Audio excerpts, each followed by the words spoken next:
Palestinian militant group Hamas and Israel that have traded bombs. They are blaming each other for the failure to conclude that ceasefire agreement despite progress reported by both sides in the past few days. Now, Hamas has said that Israel had laid down further conditions, while Israeli Prime Minister Benjamin Netanyahu accused the group of going back on the understandings that had already been reached upon.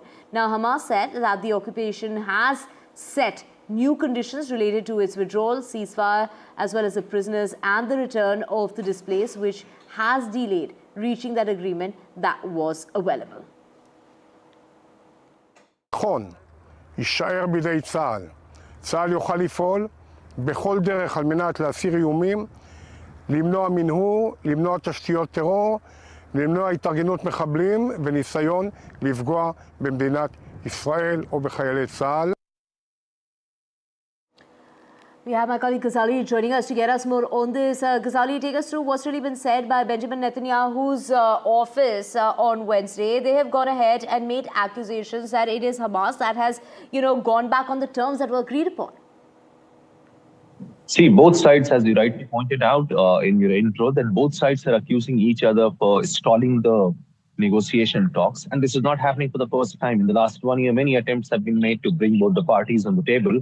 And every time, either Hamas blames Netanyahu or Mr. Netanyahu or Israeli government blames the Hamas group for stalling the negotiation process. But many people, it is also a fact that many people who are associated with the Israeli government have been associated with Mr. Netanyahu, have accused him for not agreeing to ceasefire terms or introducing new terms every time when the ceasefire talks are about to reach its conclusion. But this time, why it is very significant, because we know that this has happened at a time when Biden's term is coming to an end. Mr. Trump will be in office by next month. And perhaps we'll have to see that who will be the new negotiators from the US side, because the CIA chief, the Mossad chief, and these are the people who were traveling back and forth to Qatar.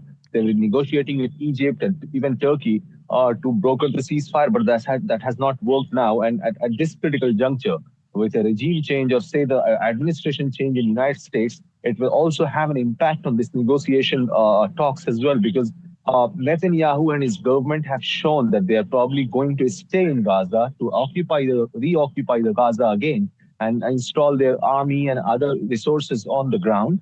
And that is something which has been opposed by many people within the US administration under Mr. Biden. And we'll have to see whether Mr. Trump will support it or not. But as far as the negotiation talks are concerned, it is certainly going to hurt the negotiation and the fate of the hostages who are still under the captivity of Hamas.